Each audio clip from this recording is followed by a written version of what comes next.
అండి, దేవుడు మనతో మాట్లాడునుగాక. ప్రతి నోరు తెరవబడాలి, అందరూ ఏకీభించాలి.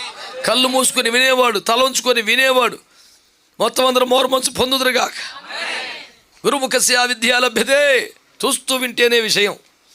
మాట్లాడుచున్న వారి వైపు తిరుగగా నాకు ఇలా కలిగిందని యోహాన్ చెప్పాడు 1:12 ప్రకటన గ్రంథం. ఆమేన్. అంచేత మీరు ఒడిలో తలదాచుకొని కయ్యనుగు మించిపోయినట్టుగా మీరు తలెత్తకుండా ఉండొద్దని కోరుతున్నాను. చక్కగా దర్జాగా సిలువలో ఆయన తలవాల్చి మన తలపైకి ఎత్తాడు యేసు రక్తం ఇచ్చి. హల్లెలూయా. మరెన్నటికి ఉండకుండా మరణమును మింగివేసి శాపాన్ని ఓడించి మరణం యొక్క బలము గలవను నశింపజేసి మరణం యొక్క తాళచేలు మన చేతిలో పెట్టాడు. ఎంత దర్జాగా బతకాలి మనం. దేవునికి స్తోత్రం కలుగునగాక. హల్లెలూయా. ఈ పూట వన్ సింగిల్ పాయింట్ మీ దృష్టికి తెస్తున్నాను. ఇశ్రాయేలు ప్రజలతో ప్రభువు మాట్లాడితే ఉన్నారంటే, ఐగుప్తును విమోచించాను, అరణ్యంలో కాపాడాను, ఎడారిలో పోషించాను, వాగ్దాన దేశానికి తీసుకొచ్చాను. ఇప్పుడు ఏం చేయాలి మీరు? నీ దేవుడని యెహోవానికి ఇచ్చిన దేశములో మీకు న్యాయాధిపతులను నాయకులను ఏర్పరచుకొనుడి. See, it sounds very beautiful to my ears. మీ కొరకు నాయకులను ఏర్పరచుకున్నాడు అనండి. అట్లుంది బైబిల్లో. It was one of the divine instructions to the Israelites.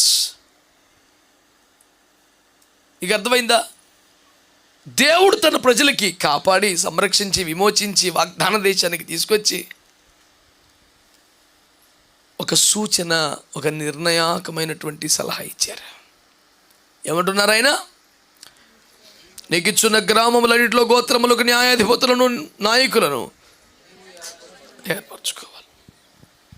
ఇది నాన్న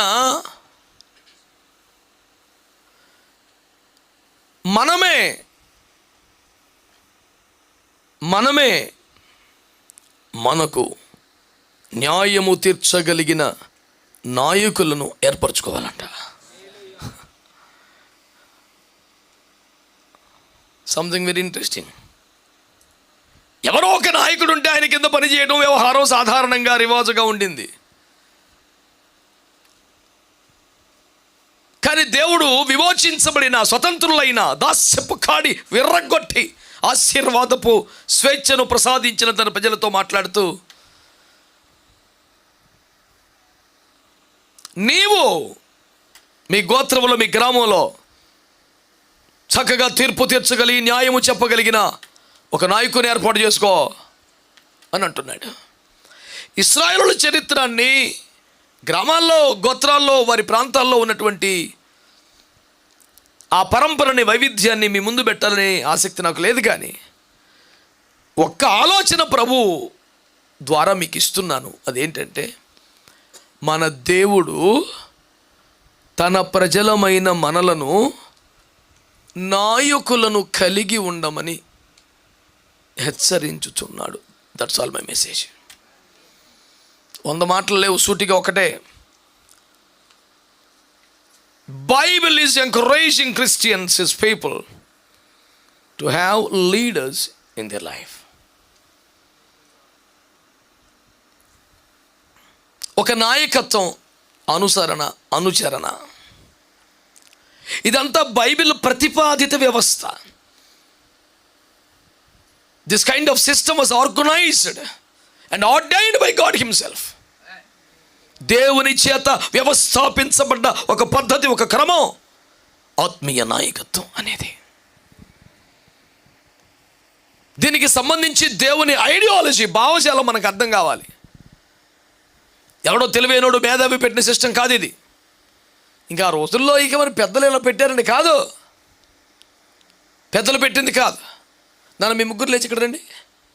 ఆ ముగ్గురు, ఆ బ్యాచ్ లే, అంతసేపు అయిన కూర్చొని వస్తున్నావు, ఇక్కడ రండి, ఇక్కడ రండి అమ్మా.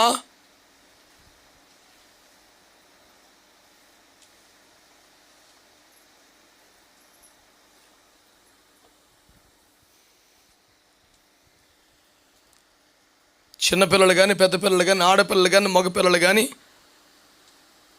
ఏమాత్రం ఎక్కువ స్వేచ్ఛను తీసుకునే ప్రయత్నం చేయకండి. నవ్వుతూ తుల్లుతూ ప్రేమగా కనపడే పాస్టర్ విరుచుకు పడిపోతాడు. ఎక్కువ తక్కువ ధైర్యాలు ఎవరు చేయబాకండి. ఏకీభించి లోబడే బిడ్డలందరూ ఆమేన్ చెప్పండి.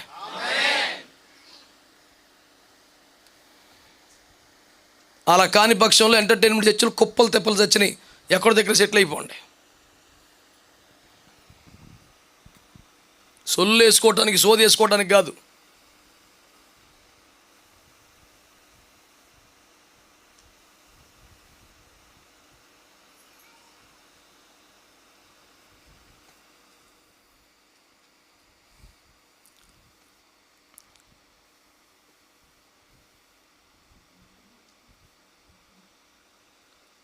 ప్రతి దశలో, ప్రతి కాలములో, ప్రాంతములో ఇలాంటి ఒక ఐడియాలజీని, క్రమాన్ని దేవుడు ఏర్పరుస్తూ వచ్చాడు. ఇంకా వారు వాగ్దాన దేశం చేరకముందే ఐగుప్తును దాటి ప్రయాణం చేస్తున్నప్పుడే అందరూ చూడండి, నిర్గమకాండం 17వ అధ్యాయం 10 నుంచి 12 వరకు చదవండి. యెహోషువ మోషే తనతో చెప్పినట్లు చేసి అమాలేకీయులతో యుద్ధమాడెను. మోషే, అహరోను, హూరు అనువారు ఆ కొండ శిఖరమెక్కిరి. మోషే తన చెయ్యి పైకెత్తినప్పుడు ఇశ్రాయేలీలు గెలిచిరి. మోషే తన చెయ్యి దింపినప్పుడు అమాలేకీయులు గెలిచిరి. దేవుని బిడ్డలారా, క్రైస్తవ్యం అంతా ఎరిగినటువంటి ఒక అద్భుతమైన చారిత్రాత్మకటువంటి యుద్ధ ఘట్టం ఇది. ఇశ్రాయేలు ప్రజలు ఐగుప్తు నుంచి బయటపడ్డారు. దేవుడు ఫరో సైన్యాన్ని ఓడించాడు, మార్గం సరళం చేసి